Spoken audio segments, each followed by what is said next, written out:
Alrighty, ladies and gentlemen, here's a question for you. Have the Big Four lost their way? The reason I ask this is because in recent years, maybe in the last, 5-6 years or so, in racing and also in product development, I have seen the Japanese manufacturers become more and more conservative, with the one exception of one manufacturer I will talk about later. I think one Japanese manufacturer is taking some risks and doing some cool stuff. But I think in the current climate of motorcycling, a lot of these Japanese manufacturers, they're simply playing it safe, man. And I've noticed that as the European brands have increased their quality, increased their reliability, they've taken more risks, they've made objectively more exciting products and more category defining products. I think about a brand like Aprilia, right? In the 2000s, I mean, Aprilia was basically lost, right? They came out with the RSV4 in, what was it, 08 or 09? But prior to that, it was kind of like, what are their street bike offerings really, you know? And so the 2010s kind of came and went, and I think Aprilia really started making some bigger strides towards like the early 2020s. And the RS660, I think, was a bike that launched a brand new concept, right? This was a motorcycle that for a lot of people, they were like, whoa, this is super different, super unique, and hats off to Aprilia for making it, right? There were not that many motorcycles like that coming out of Japan at the time. The Japanese were competing with each other in the beginner bike segment a little bit. You had the R3, the Ninja 400s, the 500s kind of bumping up in displacement. But, you know, when you look at the product offerings on the market today, to me, the Europeans and honestly the Chinese really stand out above the Japanese. But it wasn't really always this case. In the 60s and 70s, what Japan did that was actually really intelligent is they basically copied what the Europeans were doing. They did this with automobiles, and they did this with motorcycles too. They saw what they were doing, and they simply copied them and developed more reliable bikes than they did. And back in the day, this was a big deal because bikes in the 60s and 70s were just simply not that reliable. It wasn't uncommon for the home mechanic to have to rebuild an engine, oil spills all the time, drum brakes, like stuff just not working the way it should. So they were early in innovating for reliability, which is a really big deal. That's not an easy thing to do, to figure out the processes in manufacturing and the supply chains and at the factory level. I believe it was Toyota that had a massive, kind of company-wide initiative where each of the workers down the factory line would note things that weren't working, and then they would refine it and build it. And so that's the Japanese legacy up until today. They make ultra-reliable, incredibly well-built things, and they really do. If you buy a Suzuki, you buy a Yamaha, you buy a Honda, that thing's gonna run forever. And for a lot of people, that's what they want out of a motorcycle. They want that reliability, that peace of mind, that ease that comes with owning a Japanese bike. As a guy who's primarily owned European bikes because I have, I'm a glutton for self-punishment, I guess. I've had Ducatis, Triumphs, and now this Aprilia. The only Japanese bikes I've personally owned, I had a Yamaha R3 as my very first bike. I had a WR250R for a little bit. I had a couple of Suzukis, the Turbo Hayabusa, obviously. The Hayabusa is a different thing. That was unreliable for different reasons. And now I have my Honda Grom, which takes a ton of abuse too, and my Suzuki, my GSX-R 600 race bike, track bike, whatever's going on with that thing. And, again, for a lot of people, they want that reliability. They want that peace of mind, that ease of ownership, and that's what they're really looking forward to. And I can't fault them for that, but at the same time, I think in the media environment we live in where, I don't know, the exciting stuff gets a lot of attention, right? But one thing that I see that's so interesting is, although the Japanese manufacturers are incredibly conservative right now, they're cross-platforming their engines, they're not taking any big risks, they're not coming out with any brand new concepts. We're starting to see some signs that they're kind of like, okay, we got to shake the Etch-a-Sketch, otherwise people are going to get bored of what we're doing. So Honda came out with a boosted V3 concept, which is just wild and zany. And the manufacturer, I think, that actually has for the last 10 years or so been doing some kind of crazy stuff is Kawasaki. I mean, if you don't know, Kawasaki is a gigantic company that their motorcycle division, in my estimation, is basically just for fun and kind of a line item that they don't really care about, because they make heavy equipment for manufacturing and logistics and supply chains. Like, have you ever seen those giant machines on cargo ships? They all say Kawasaki on them. It's Kawasaki Heavy Industries, which is such a cool name for a company. So they make big machines, right? And that's where they make their money. And so I think that allowed them to be a little bit more risk-taking. So, I mean, what manufacturer in the last 10 years made a forced induction motorcycle? Kawasaki. What manufacturer cross-platformed their forced induction motorcycle? Kawasaki. What manufacturer launched in 2023 out of nowhere a 399cc inline 4 machine when nobody had that on their radar at all? It was Kawasaki. So I think they're the ones that have been doing it, but I think we're starting to see some inklings from the Japanese that they gotta start doing some different stuff. You know, you gotta start making some different things, Japan, because again, in the media environment that we're in, people want to get excited about bikes. They want to get excited about new bikes. They want to see new concepts for machines.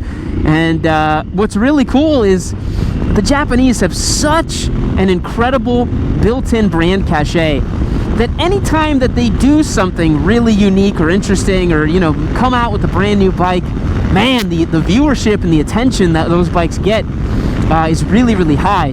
You couple that with what's happening with the Chinese manufacturers that are coming in making motorcycles that are very exciting and very cheap. CF Moto has their new 3-cylinder super sport concept, the 675 SS and the SRS, I think is what they call it. They've had the 450 SS. They're apparently going to launch a V4 superbike, which will be really cool. We'll see how that goes. And that's, I think, the holy grail. You want to drop these new concepts, new engines, new, you know, things to get people really stoked about your brand. And Ducati's done a phenomenal job of that.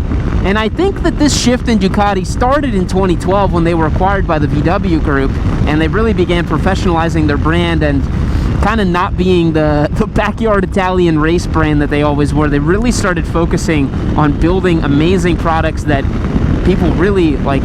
I don't know, I don't think you make as much excuses for Ducati nowadays. I don't consider those bikes unreliable. I think they've been building them for so long now, and they've really honed in on their processes. And on top of that, you know, they're dominating in racing. The V4R is the most competitive package in World Superbike, notwithstanding the fact that Toprak took the championship last year because he's a very special talent on the BMW. In MotoGP, they've been dominating as well. And so they've taken that race-bred technology down into the street bikes, and it really shows. And the thing that they're doing that's really cool is they came out with the Hyper Motard. They came out with the Desert X. These very interesting, stylistically designed motorcycles. Some of them are completely just like brand exercising, and I think that's amazing. That's what I think the Japanese need to do more of, particularly in the sport category. It's become almost embarrassing for the Japanese now that, you know, the Yamaha R1, for example, they put on a new set of wings on it for 2025. And it's like, guys, that's the same engine and frame since 2015. That's a 10-year-old platform at this point. You know, why don't we shake that sketch a little bit? Suzuki apparently in 2025 is going to drop some sort of new concept super sport. That would be really cool. Ducati already has their new Panigale V2. Yamaha's got the R9. That was really exciting.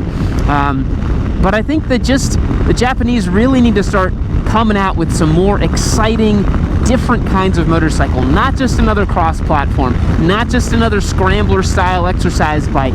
Something genuinely different and unique and cool. Because otherwise, I think the Italians and the Chinese are going to keep coming out with these products that people will get really excited about. I mean, look at Moto Guzzi, right? A brand that a lot of people thought, oh, you know, they just build the cool, classic, air-cooled, beautiful bikes. The Mandello is kind of a cult classic at this point. I wouldn't own one personally. I don't think it's that great, but a lot of people are very much all about the Mandello and super into it. I really don't quite understand, but, you know, the active wings is kind of a cool touch. You could argue that it's a bit silly, but, you know, at least they're trying something different. CF Moto does the same thing on the new 675 SS or SR. They've got the brake duct cooling fins or whatever. You know, I think it's silly, but it's cool. They're trying different stuff. But yeah, if the Japanese could just get the price down a little bit, because I think the Suzuki DRZ4 that came out, the new one, the DRZ4S, oh my god, it's priced at like $9,000 for a DRZ. Who the hell is gonna pay that? Who else gonna pay $9,000 for a DRZ, dude? That's basically the same. It's got fuel injection, but that's it. And ride modes now. It's like, oh, come on, who the hell's gonna pay for that? The other thing I'm noticing too is you know, older riders and even riders like myself who grew up watching motorcycle racing and have been familiar with the brands for a long time, like, I will always simp for Yamaha. I will always think that Yamaha's doing cool stuff because of Valentino Rossi back in the mid-2000s and all that stuff. Even though I'm not that old, I will always have this respect for the Japanese brands because I know what they've done. You know, I mean, Honda is the most winning manufacturer in MotoGP. They've created the RC211V, right? The V5 back in the mid-2000s. Like, they did so many amazing things. But for a lot of new riders, they don't have that brand perception, and so they are more than willing to try out a CF Moto if it makes sense for them. They're like, okay, like, this is priced right, it looks cool, makes a good sound, what's not to like? They don't have that perception of, oh, it's a Chinese bike, because as I mentioned, in the 60s and 70s, that's what was happening with the Japanese bikes, is you had a lot of people here in America being like, man, those things will never be as good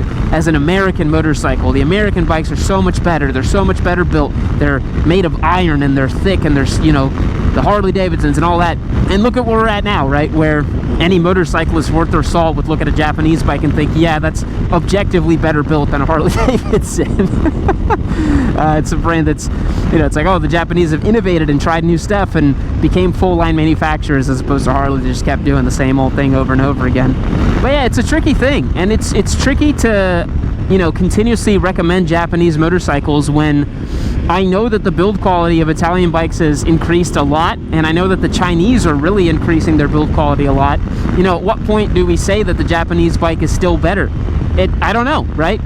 I still think so. I would still, you know, nose to the grindstone if someone said, oh, you gotta buy a CF Moto or a Yamaha. I'm always gonna pick the Yamaha. But that's just me, right? Like, I'm a little bit older than the new rider who, again, maybe doesn't have that brand cachet with Yamaha. Maybe they've seen CF Moto's cool designs and they prefer it, and so they just get the CF Moto and they don't think twice about it. I don't know, man. It may be like the 60s and 70s where we're seeing this dynamic change in motorcycling where the Chinese and the Italians will all of a sudden just be a little bit more at the forefront, and the Germans to an extent too, if KTM can get past this horrible phase that they're in. Wow, KTM has really fallen from grace, which is pretty crazy. But boys, what do you think about this topic? Let me know in the comments down below. We are definitely going to be getting Japanese motorcycles as part of our giveaway this year, but we're also going to be doing Italian bikes and even one Chinese bike. I certainly think you can guess which Chinese bike I'm going to buy. It's the one with a lot of hype on it right now. It's that 3-cylinder CF Moto that I was just talking about earlier in the video. I will be getting that as soon as possible. But thank you so much for checking out today's video. I really do appreciate it. We'll catch you in the next one. See you later. Keep watching Yami Nerd.